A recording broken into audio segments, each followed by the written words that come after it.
Hey guys, my name is Ryan and welcome to HitScan. It is the second parter in our interview with Max, who is one of the senior lead designers on the agents in VALORANT, talking about the recent patch, all of the changes in there that we didn't touch on before, and he also talked about why Cypher's been a bit of a problem for them balance-wise, also looking into areas like VIPer, Killjoy, and also the operator At Jett. Gameplay in the background, same as last time, it's from the Level Clash Ignition tournament in EU, so give it a watch if you want to see the full game. And Max's Twitter is in the description below. Let's get started. You said that you've got like more breach changes potentially coming. It feels like you're saying that you're still looking at Jett, and I'd probably likely to see stuff to her in the future if needed. I did wonder if there are other agents that, whilst you might not be comfortable saying what changes you're particularly going to be looking at, but like what agents that you're keeping an eye on and going, we're not happy with the balance of this agent.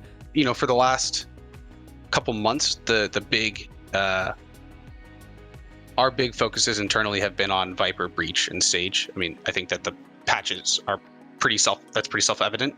But those were all the characters that were pretty far outside of what we would expect our characters to be at. So that's where a lot of our focus was. I think outside of that, it's really more minor stuff, like, you know, a couple tweaks to Raze, because we still felt like her ultimate, you know, I think it was last patch, 2 patches ago, we changed the equip time on her ultimate. It's like, yeah, this thing's still causing some issues for sure. We should probably do something about it.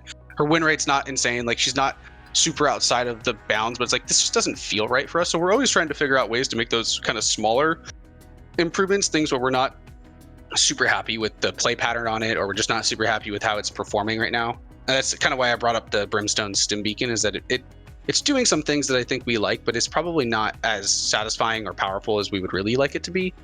But again, it's one of those things that we'll probably see if there's like an opportunity in the future to address it, but it's definitely falls down in the priorities when we have some of these bigger issues. The other characters that are, I think recently we've seen a lot of people talking about Sova, especially at the pro level, some of his power there. I think it's one that I don't think there's any action on. I think it's one of those things that we're probably just keeping an eye on. I think Recon is one of those things in our game that is really disproportionately valued at the highest level, just because of like information at a competitive level is that, like, you know, a professional team is quite literally trying to build a perfect picture of what the enemy team looks like and be able to execute on that information. At lower levels of play, at any level of uncoordinated play, you're not trying to literally build a perfect picture. So characters that are able to give you that info are so valuable. So I just think it's, you know, keeping an eye on how our Recon is performing is something that's just, we're always going to be nervous about it, or not nervous is too strongly stated, but like, we're just always going to be keeping an eye on it, because we know that if we kind of go too far in one direction or another, we could really dramatically change the way the game plays. I wanted to ask about like Killjoy. Like, she's been in the game for like a month or so.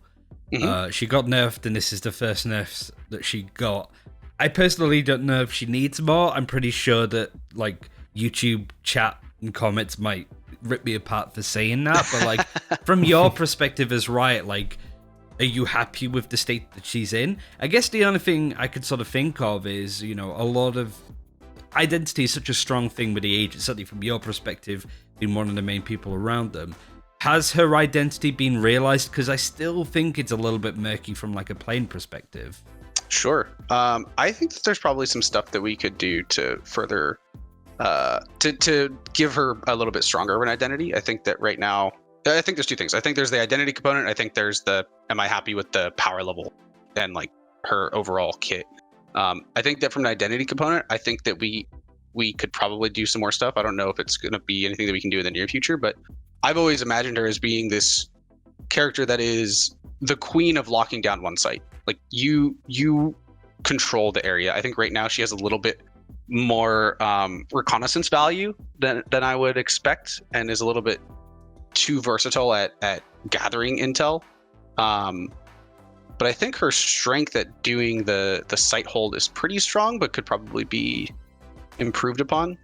But that's how I always imagine her. She's this like trapping character that if you want to hit, let's say you're playing Ascent, if you want to hit B site and you know Killjoy's playing there, you're going to be scared. And that's think where I wanted to land.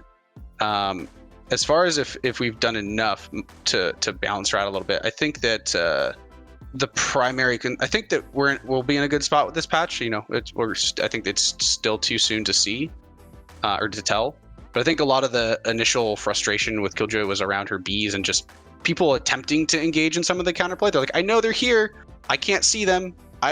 What do I do? It's like that we know the counterplay we want people to be engaging with, and they try to, and then they can't because they couldn't see the damn thing. So I think that she should feel a lot more reasonable to play against now, and not frustrating. I think Killjoys are going to have to be a little bit smarter as well with how they place their utility, since it will be a little bit easier to spot. Yeah, I think we'll end up in a good spot. I think that if we had to, I think that the bees are in a good spot. I think the ultimate is in a pretty good spot, although I've been seeing it get destroyed maybe a little bit more than I'd expect at high levels of play. But maybe that again is just part of the skill curve of learning how to play Killjoy better as well. So we shall see. I think when it comes to looking at like certainly the pro scene, where we can have a bit more detail on pick rates and win rates that way, Cypher is amongst the top, and understandable why, really, in the amount that he can do. Is he somebody that you're looking at, or is it similar to what you said about Sage? Is he's the only one that can really get the kind of intel and play that way, so his strength is in the right place? Cypher is a fascinating character. I think the jury's still out from the design team on Cypher right now, because when we look at, like, he clearly has a ridiculous presence in the pro scene, like completely absurd, played in almost every single game. And I think it makes sense. I think when you look at what a pro team values and the way they make decisions, it's very different than the way 99.9% of us play the game in a lot of regards, right? And so that information that Cypher is able to get is really so unbelievably powerful in the right hands and with the right team. That said, when we look at how he performs across the game, a lot of that power is not being realized by almost any normal player, even at the highest levels of play, almost especially at the highest levels of play. It's actually very bizarre to look at. We've been trying to make sense of the data the last few weeks. Is that he actually falls off a bit at the higher ends with regard to his relative power. And like his pick rate is solid. It's nothing crazy. His win rate is lower than average. So it's one of those things where we look at pro play and we're like, man, he's in every single game. And then we look at everybody else playing and we're like, yeah, he seems okay. Like, he seems fine from a power level. He doesn't seem crazy. But it's one of those things that, well, if it's in literally every pro game, that does kind of indicate some sort of issue, even if the other data is not backing it up. So I think that this is probably this is a similar thing, I think, in a lot of ways to, well, probably not as similar, but it's a little bit similar to the way Jett's power is being allocated, where it's like, hey, in the absolute right hands and the absolute right circumstances, this character feels so unbelievably strong that we have to have him. But it's not necessarily being felt by everybody. So I think those are the types of problems that I think take a bit longer for us to solve, because the solutions aren't as clear. I think when we see a character that's like, hey, you just are winning all the time. I think, when Killjoy first launched, she was super powerful, and it's like, yeah, these bees are just destroying people. Like, this is definitely not the intent. We can just do something about that. Whereas with Cypher, it's a little bit less clear about what is contributing to his overall power at the top end that is not translating to other skill levels. And what, if anything, we should do about that. Regarding another character that was also changed this patch, actually, VIPer. Obviously, with more changes coming in for the character, you're looking to sort of shift where she's at and how she's doing and what her performance is like. But if we go back a little bit more, well, quite a bit actually, to 1.04, you had some VIPer changes in there, such as the max time outside of her ult before it collapses being changed from 5 to 15. She had some decay changes as well, where it was decreased from 10 to 15 per second of decay.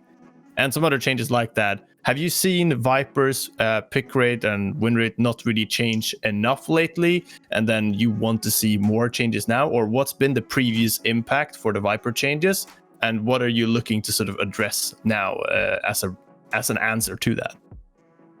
Yeah, I think a lot of our original changes were just around straight power. Just like, hey, I think the ult timing one is one that felt like it was just a straight power buff.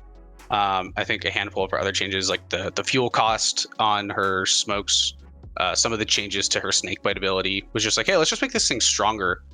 More time, more uptime, more flexibility. We didn't see as big of a change in either her play rate or win rate as I think we had hoped. And that kind of led us down another path of thinking, which was she is a character that we've always thought of as being requiring a very high amount of teamwork to execute with. I think our internal sentiment with Viper has always been that she's very strong. That's how we've thought about her, at least. She's incredibly strong, but she needs a whole team that is playing with her to be able to extract a lot of that strength. However, I think that right now, especially in a solo queue environment and just kind of the average normal games, it's really hard to even begin working together as a team. And so a lot of these changes for this patch are really centered around increasing her ability to play with her teammates instead of feeling like the Viper on your team is a nuisance, throwing up a decay that, hey, I just wanted to get on site and you just ulted in front of me and now I'm losing health and like now I can't see anything and it just feels like crap. Now you can actually play with your Viper. Like Viper can ult and you're like, okay, we're going to strategize and we're going to play inside of it. We're all going to do that. We're all going to take advantage of this thing. We don't feel like we have to kind of leave Viper to go do her Viper thing. Setting up the walls ahead of time, being able to launch that thing at like before the barrier drops. She can set up a wall from one angle and then run to the other side of the map and start doing stuff from over there and really kind of hide her position and hide her intent a little bit more effectively. When the barrier drops, she can have a smoke up within a second or two now instead of having to toss out the ability, wait for the ability to land, then activate it. It's like 5 seconds into the round, you've already given up the angle. Like it's a lot of these changes were about that. Is let's encourage people to actually play with their Viper and coordinate with them, and then we can see how her power level feels and kind of go from there. Right. I don't mean to dig too hard in terms of the actual stats on that, but if you're talking pick rate and win rate and such, where's Viper been at in terms of the typical like tier list of this character's picked a lot and wins a lot, like Sage previously, versus like the lowest picked and lowest performing character? I know Breach hasn't been doing very well, and that's why we've seen the changes we've seen to him now, for example. Yeah. But where's Viper been at that scale previously, and what are you hoping for? Yeah, Viper and Breach were pretty close to one another. Within a couple percentage points. Our hope is that they go up. I think from what we've seen since, it's been literally 24 hours, I think, in some regions. Yeah. We've already seen some changes on that front, which has been really heartening's not a word, I don't think, but the opposite of disheartening. It's been very uplifting. There we go.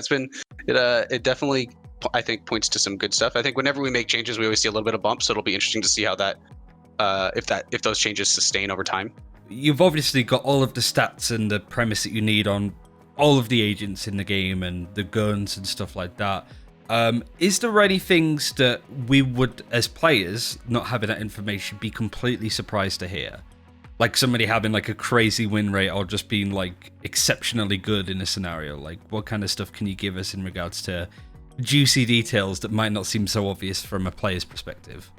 I personally think that the Sage stuff for me was always great. We've definitely talked about it a little bit in the past, but like the pick rate of showing up in over 90% of her games that's like unbelievable to me. It's so high. I think that some of the other ones, I think the Cypher one is actually really interesting. I think that seeing a 98% pick rate in the most recent tournament, and then seeing that his win rate actually has a direct negative correlation to MMR. So like, if you're Iron, Cypher does really well. If you're Immortal, Cypher does kind of poorly actually. Oh. So it's like you see this weird like dip. It's like it goes down over time as you get better at the game, and then when you get to pro level, it's a must pick.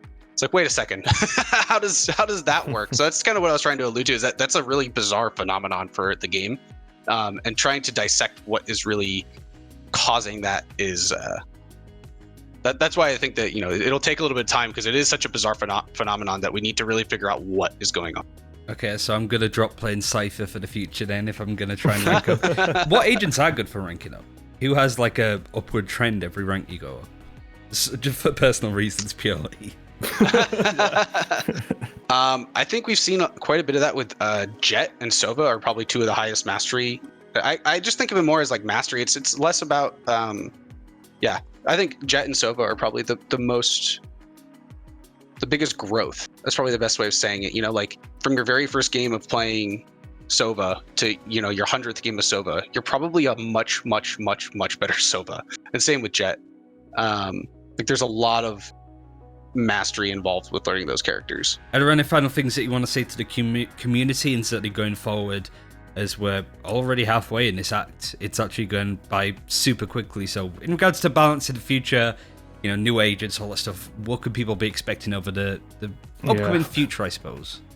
Yeah, I mean, I think that we're still very much investigating a lot of the stuff around the operator. I think it's super top of mind for us. It's something that we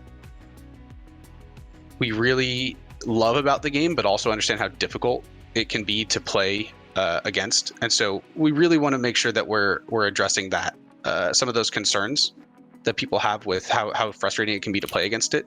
So we're really spending a large amount of time trying to address that issue. Whether that is the gun itself, or it's related to maps, or it's related to agents or economy, or any of those things. We're really looking at all the different ways that we could try to improve the experience for people without removing the important thing that we think it does for the game, which is just, I am on an angle. You better get me off of it with something that is not a gun. Like if you just dry peek me, I will likely be. Which is, it's kind of the cornerstone of tactical shooters. Yeah. So I think that's probably one of the biggest things. I think the other one is that we, all of the designers and all of the team, like we all pour over Reddit, and we all, we're all really engaged with trying to really figure out what's causing pain, in players, and see the things that are, they are frustrated with, and trying to figure out ways to improve the game. It's probably the boilerplate way I could, the most like basic thing. Yeah, we're trying to improve the game, but yeah, we're really keeping an ear out. We can be wrong. Maybe these stage changes do go too far, but time will tell. We're definitely not beyond reverting stuff if we feel we have to. When we launch characters and we nerf them, in my mind, it's the same thing as reverting a change. We launched, Raze with 2 grenades, Crazy Town Raze character, and it's like, oh crap, we messed that one up. Let's pull it back a little bit. We're definitely not beyond making changes that we have to make. So we're always trying to improve the game.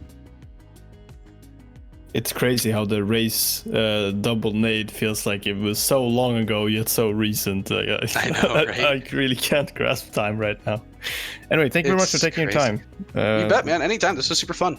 And that's it for this time. Thank you very much for watching. Like I said before, you can check out all of Max's details in the description below. Thanks for watching. Take care. We'll see you next time.